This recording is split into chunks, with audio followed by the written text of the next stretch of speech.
Welcome back, everyone, to another special guest Sunday on 11/11.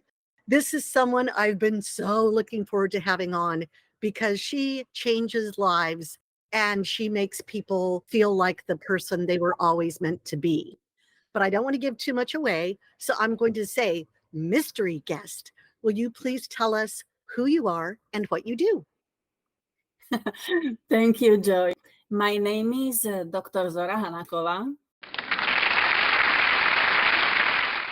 and I am an energy therapist and teacher of several advanced energy therapy modalities, and I'm also an empath. And I specialize in treating trauma and reprogramming subconscious limiting beliefs for my clients so that they can heal their emotions and release their pain and become more resilient and more at peace with themselves. My goodness, who couldn't use that in these uncertain times? Oh, yes. Everybody. I never thought to ask you, what did you get your doctorate in? Something completely different. Anthropology, actually. Oh my gosh. There's so many people I meet that are empaths and things like that started off in something completely different. And then they realized, I need to use this gift and I need to use it to help myself and other people. And then they end up doing this kind of work. I love that. How did you get into your line of work specifically? When I was a little child, I was always able to discern immediately, for example, if somebody was lying. I could recognize the intentions behind what people were saying or their behavior. And for me, that was completely normal. And I was surprised, how is it possible that other people don't see it? This is so obvious. And I was a highly sensitive person. I had no idea I was one. I had no idea what that meant at that moment, of course. And I grew up in a very weird family dynamic with narcissistic parents. So some emotional, mental abuse, that was everyday reality. And when I left my parents' place, I was 18, and I realized that I had no idea who I was because there was so much emotional pain and so much suppressed emotions and basic needs that I needed to find myself. And what happened, I started reading and researching everything I could.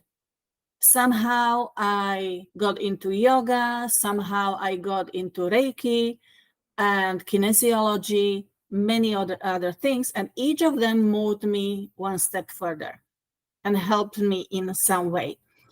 And then I realized that I enjoyed those kinds of energy work. I stayed there. And I started researching and learning, and I got certified in everything you can imagine. But, but at the same time, that was something I was doing on the side, trying to help myself. But at the same time, I was studying, I was doing my professional part, and has nothing to do with energy work.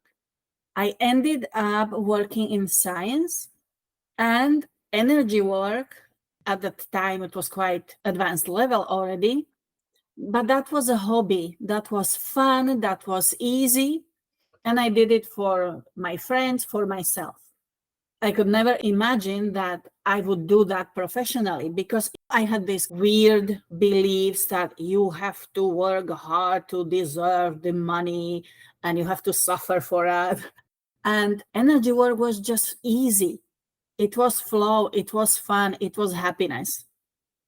It's because it comes so naturally to you, it's a gift.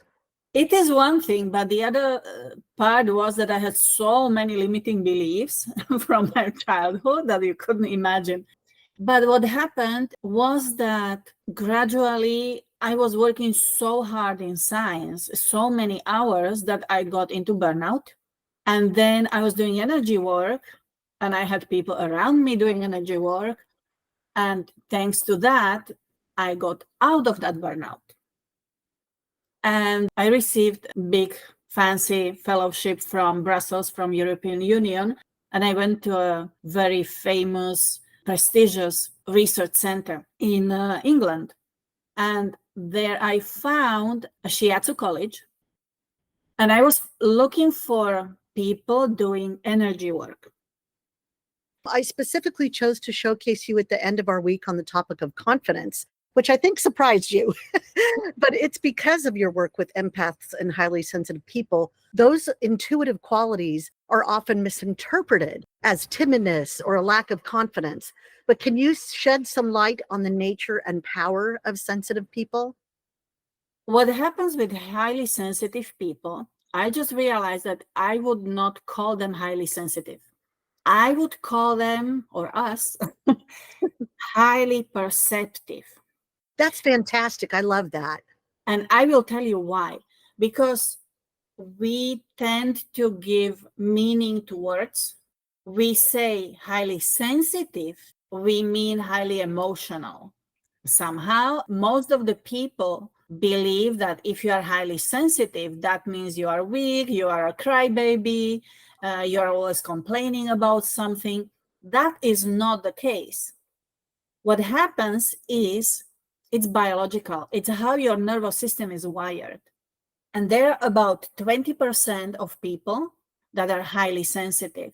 But what happens, this is also true for animals. About 200 animal species have been already described like having highly sensitive individuals. And what happens is that there have been a mathematical model. You know that scientists, they love all models and structures and Yes. which is good.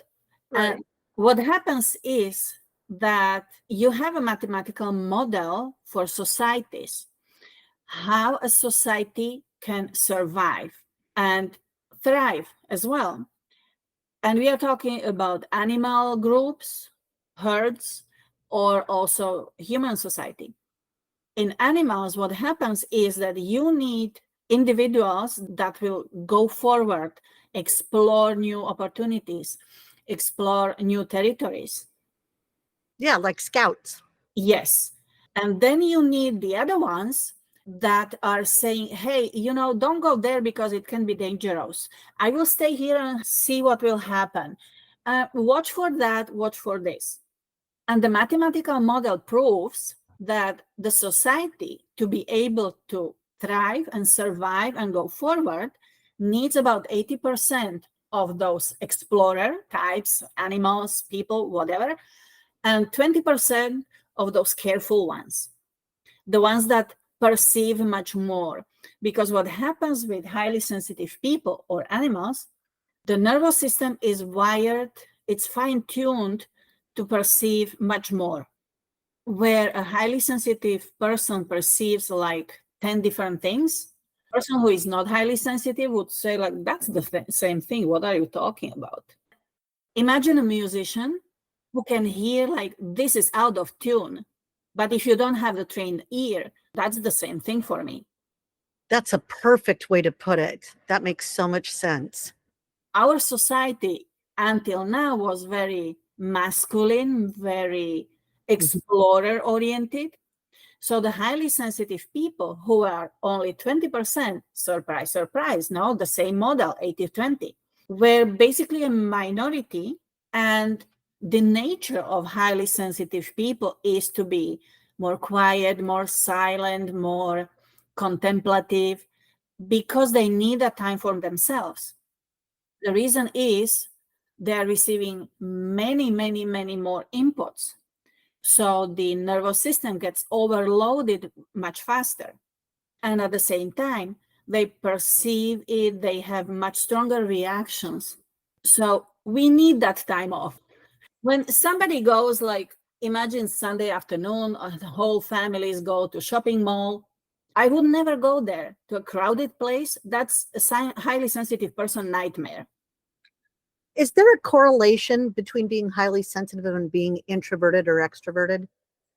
Not really. It is something different. About 30% of highly sensitive people are extroverts. Interesting. I am extrovert. I'm a highly sensitive person. What that means is I love being with people, but I will choose the people because I can see immediately. And I had this since I was a very little child. The first impact, the first moment I met someone, I knew immediately what kind of person that was. But what happened, of course, in social situations, sometimes you don't like the person, but you have to be with them. You get used to them, or you have to work with them. So you are trying to be polite and friendly. Everything is okay. So you get on well with that person. Every time that first impression came back, that I was right about that first impression, somehow it came back. And back to that introvert, extrovert. As an extrovert, you go out with people, you can have fun with people, but you get tired. So you need that time off. Let's say they would go for the second round of the party, and you need to be able to say, hey guys, I love you, but right now I had enough. I need to go home and sleep, or just be without any more noises, lights. It's too much. Too much stimulation, it sounds Too like. much stimulation. And then when I cool down, let's say, I can go back and go out with them again. I need that time for myself. We talked about the misconceptions about the people with whom you work. Are there any misconceptions about what you do? The biggest part, when I was still in science and also doing energy work, I couldn't say anything about my energy work in science because I was sort of mocked. You are new here and you have to shut up and work.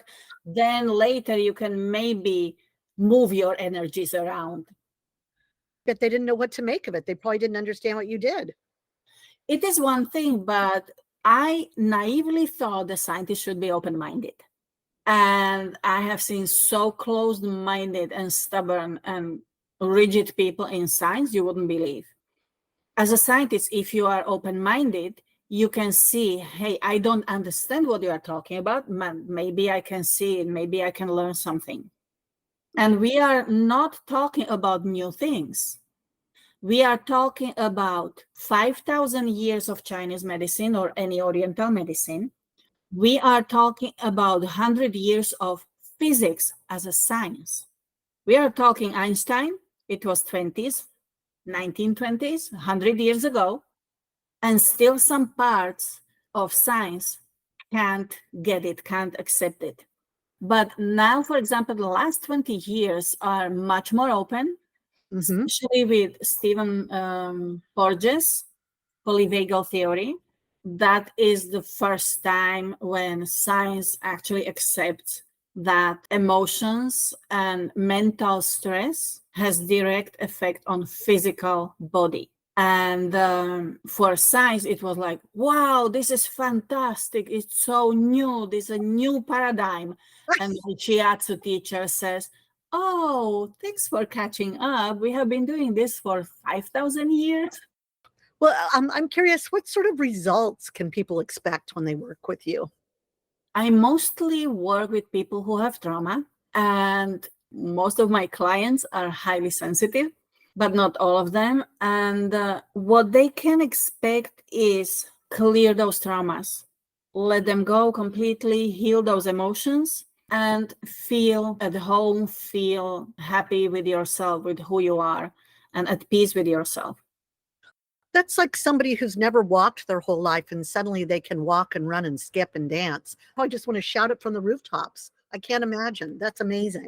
I actually had right now, yesterday, I did a session with a very, very traumatic situation. It's a person who had a huge amount of traumas as a childhood. I'm surprised she survived. And we have been working together for some time, and we cleared lots of them. And we were clearing one extremely traumatic situation from her childhood just yesterday. And today she sent me a message, sending me hearts and flowers. And Oh, I can't find words for what you did for me. I'm feeling happy and calm and perfect. that's what it's all about. That's for sure. What sort of impact will an individual's inner transformation after working with you? How will that impact the other people in their life in a positive way? You know, there are several layers to this because, first of all, when you start healing at the energy level, it shows out in your physical reality. Because if you have trauma, you can't talk your way out of it. It's not talk therapy is not helping, you can't learn a behavior around it because that's avoiding it. And once you really clear the trauma at emotional and energy level, so there is no trace of it in your energy system, you will change your physical reality, you will change your behavior, your reactions. You don't have to learn those new reactions because they will be automatic for you. And what I have seen that the people around you, you are in certain dynamic in relationships. And when you change, everything is changing. You want to change because you were hurting, you don't want to keep hurting. But the people around you, they can be happy about the situation or they don't mind. And suddenly you are taking something away from them. At least they can perceive it that way, because you are not giving in all the time, because you are not jumping as they want to, because you are not doing their job, because you suddenly say, you know what, this is your job, please do it for yourself. I am tired, I need to do something different now. Time for myself. So you can have people who will be happy about it, will cheer you up, like, yay, finally, I'm happy you are feeling better. And you can have people who will put resistance. And that's when you need to learn to put those boundaries. When you put your boundaries at the energy level, you will model that situation out.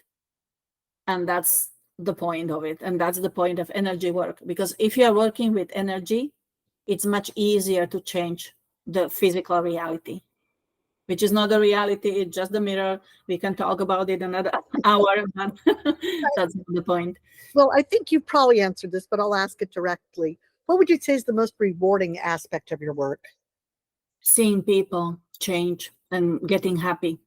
Really, if you see someone who is obviously, visibly tormented, like you feel that dark cloud around them, and they suddenly start laughing, and they suddenly say, is this how people normally feel? There is something priceless there. You know, I was in science and I loved science and everything, but that feeling of seeing immediate results in front of your eyes and it actually helped to someone, I love that part. When I see that people who are really feeling bad and growing in front of your eyes, changing, shedding those layers of problems and heaviness. I'm getting emotional just thinking about it. Yeah. Well, it's because you have a big heart. What aspects of your work have surprised you the most? What I would say that, and this is a history of my life maybe, that when you think that two opposite parts that are very different and have nothing in common, at the energy level, you realize that it is the same thing. You are talking about the same thing.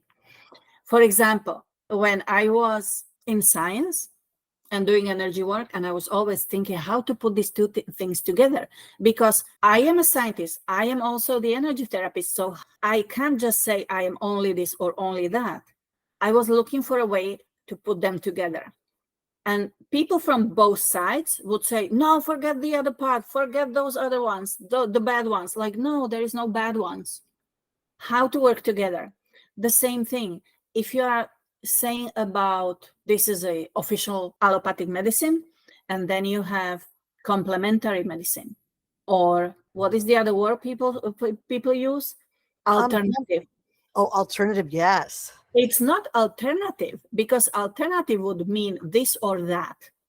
When you say complementary medicine is including, I can complement this, you can complement me, I can complement you. So when you realize that it is not about excluding each other or fighting for something, but working together. And that's the best way. Because official medicine has some really good things, like all the analytics, all the results, you can get that. Fantastic. Or if you have a car accident, they save your life. But holistic medicine gets you to the situation that you don't get into that accident.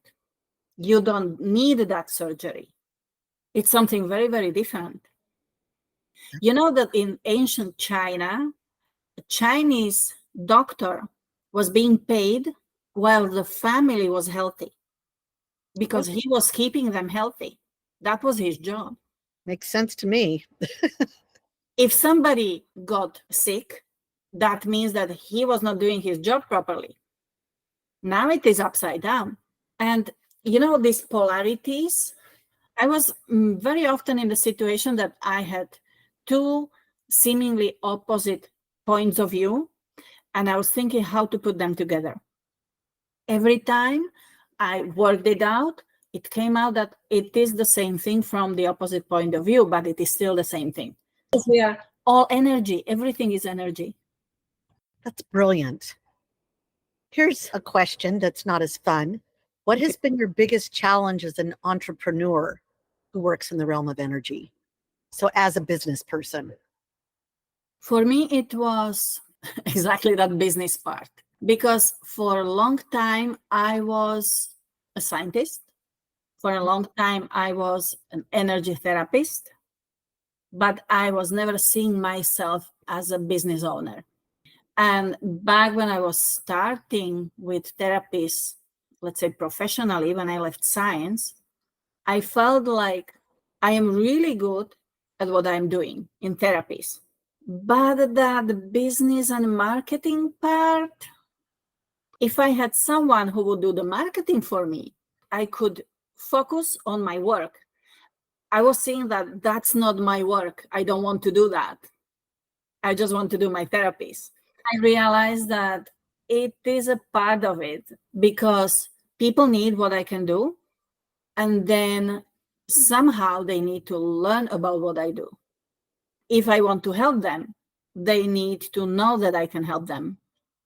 And that was the other challenge, because when I was a child, I learned to be invisible.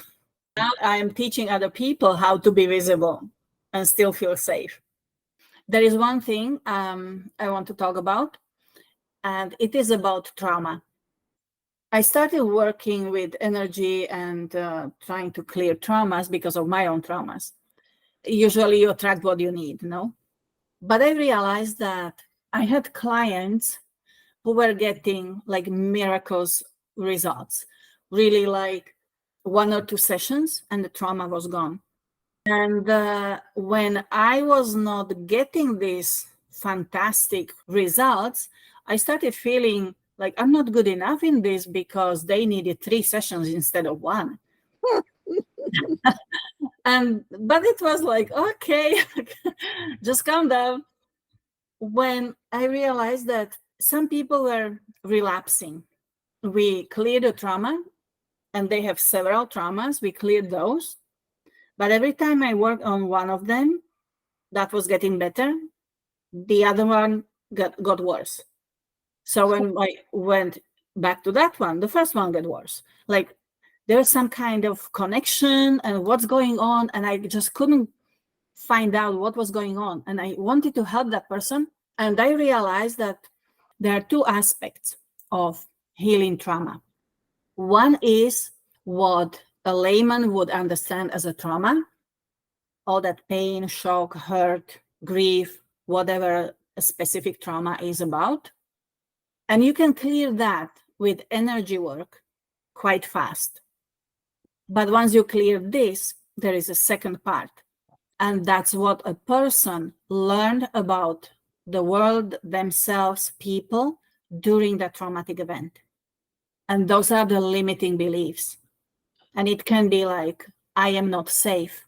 People will hurt me. Or it's dangerous to be visible. That was exactly the reason why I started with this. Because I came to that point that if I want to help that person really clear that trauma, we need to change somehow those beliefs, that subconscious programming. And I wanted to change my subconscious programming. And I asked my sister's best friend, she's a psychologist, and I asked her, is there any way to change this? Those programs you have installed, like that old software from your childhood, You overgrown it, but now you just can't get rid of it. Like, what can I do? And I was told there is nothing, and don't invent stupid things. You just shut up and learn to live with it. Sticky notes everywhere, and that was her advice. And I said, nope, I am sure I'm not the first person asking this question. So it was like 7 years ago. And since then, I found like 10 ways of how to change limiting beliefs. I got certified in 6, and I can teach you 4. That is so helpful. No matter who you are, we all have limiting beliefs.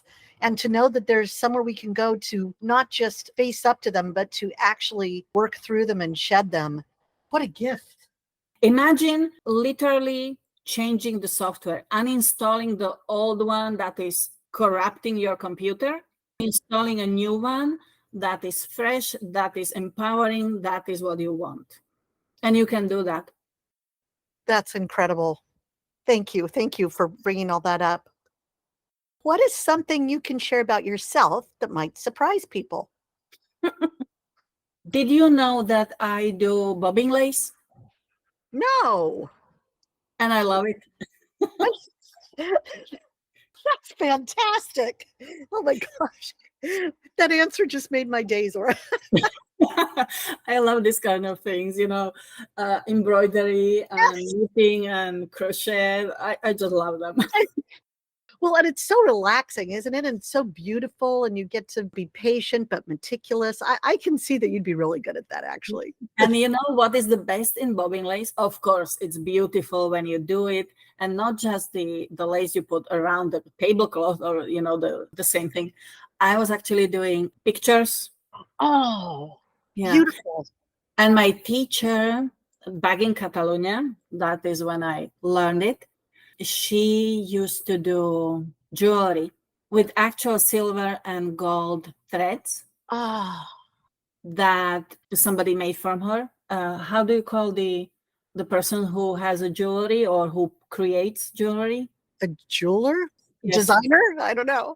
No, the jeweler who actually takes it and makes it into jewelry. Yeah. So she had a jeweler, and he was preparing silver and golden threads for her. So she did the bobbing lace design, and then he finished the design with, all the hooks and something around it, and so it would hold properly. And yeah, I actually had one of those. She gave it to me when I was leaving. Oh, I love that. Silver necklace from bobbing lace. I bet that's beautiful, actually. Yeah. We love to give our listeners gifts on Sundays. By any chance, do you have anything you can share? Joy, I do have a gift, but it's a surprise this time. Oh, okay.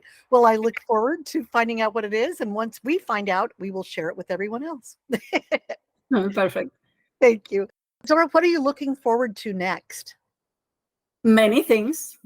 If I want to focus on my work now, that would be a workshop I am preparing about boundaries, build better boundaries. And that will be on March 22nd. And on April 1st, I'm offering again my 5-week online program, Resilient Empath, which is energy self-care for highly sensitive people and empaths. You'll give us links where they can get more information, yes? Of course, I will give you a link, the page where you can see all the details about the program and the workshop. Oh, wonderful, wonderful. Thank you. In our non-interview podcast episodes, we assign listeners a tiny task each day. What sort of tiny task do you think would be most helpful to our listeners today? Tiny task. Let me think about it.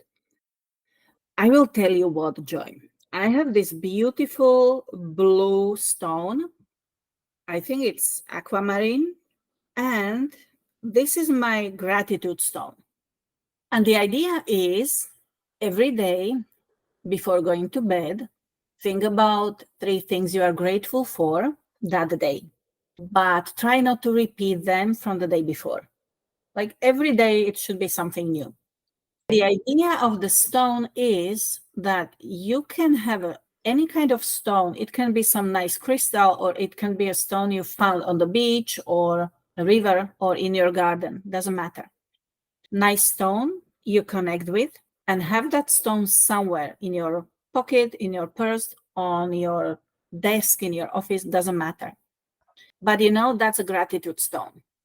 So every time you see that stone, you remember to say what you are grateful for, just in your mind. That's fantastic, Zora. Thank you for that. What advice would you give to someone who, for whatever reason, is hesitant to embrace their empathetic or sensitive nature? I would say high sensitivity or high perception is a gift. I had no idea what that was. I realized I was highly sensitive, and it was suddenly everything made sense. And the more I discovered and researched about it, the more confident I became. And if you want to transform that sensitivity into a gift and not see it as a curse, you need that information about what it is so you can get that transformation you need. And I would say this isn't information like you can get by Googling it. You want to go to an expert who knows what they're talking about, who can actually steer you the right way instead of finding something random out there on the internet that could take you down a wrong path. Exactly. And that was actually the reason why I created this Resilient Empath program.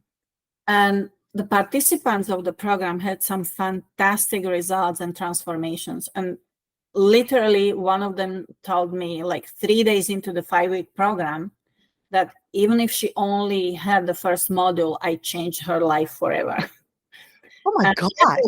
Yes. And another one, that was a person, she was avoiding social situations because she was so much in pain just being with people. And she said her whole life, she thought she was cursed because of that high sensitivity. And now she finally sees it as a blessing. Being highly sensitive or being non-highly sensitive, remember those 20-80%? Yep. It's not good or bad. It's just you have a different role in the society. And we are in very good company, because highly sensitive people, they're often advisors, artists, thinkers, philosophers. Most of the famous musicians, for example, were highly sensitive people. Looking back in history, you always see this powerful, noisy king. But remember that the king always have an advisor. Don't go there. Just calm down. That can be dangerous. That's the highly sensitive person working with non-highly sensitive. I'm going to be looking for that now. In one of your stories, you can use it. The first thing that came to mind was from The Godfather, how they have the consigliere who will be the one who's not going to fly off the handle. He's going to look at all the facts, make sure that you're taking the proper steps. Oh, I love that. Exactly. Because what happens with highly sensitive people, if you're a highly sensitive person, you are wired, your brain is wired to look after everyone, to make sure everyone is okay, everyone is safe. That's your job. But you need to learn, as a highly sensitive person, you need to learn how to look after yourself first. You are wired to help everyone else, even if it means that you are not okay. I had to learn this the hard way.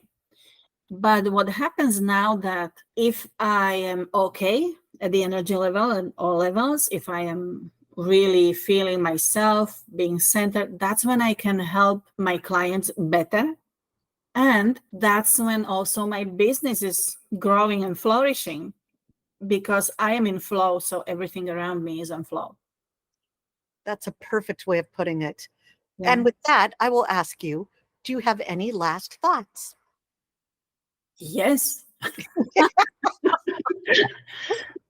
It took me years to realize, and for someone this can be very easy, and of course, you always have a choice, and there is always a solution. Even if you are in a bad situation, you might not see it, but there's always a choice and always a solution. So don't give up. Well, my dear, thank you. Thank you so much for sharing. I'm Thank so you. looking forward to all of these things you have going on. And thank you again for just shedding light on this. I think a lot of people are listening are going to be thinking, I'm not the only one. There's not anything wrong with me. And then when they work with you and go through the training and transformation, they will see that what maybe seemed like a problem is maybe their greatest strength. We're going to sign off now. Chariste som and tuta. Thank you. Thank you, Zora. Thank you for having me. You bet.